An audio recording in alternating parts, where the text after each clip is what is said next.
So when someone becomes financially distressed, or when an owner realizes, like you said, the ship is sinking and they're going to give the deal back to the bank, or they're going to fire sell it for a loss. So imagine a seller is going to sell a deal for a loss, right?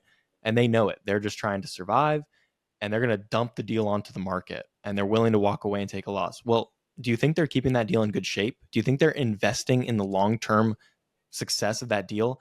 You Or are think they those leasing allowing agents give a rat's you know what? they're No, no, they don't care. They don't they're care. It's allowing over. They're gonna do leasing at a different property. It's done. The ship has sailed. They don't give a rat's you know what. They don't care. It's done.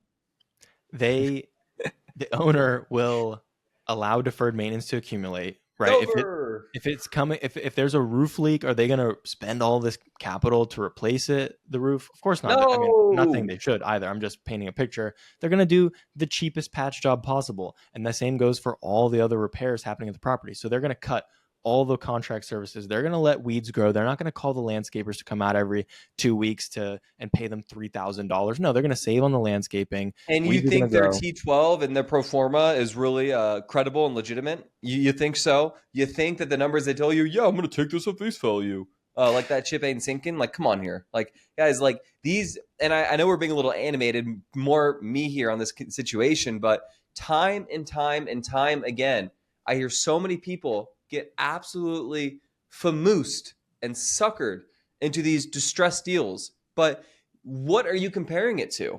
Like you can lose money here. You can, in fact, lose money even buying a deal that's foreclosed. You can, in fact, make a bad investment. And also, what are you benchmarking it off of too? You know, It's tough. It's a tough game, tough business. There's not, and it's not to say that you can't buy one of these deals and be successful. It just has to be priced accordingly. You have to be capable, and ideally, you don't run into.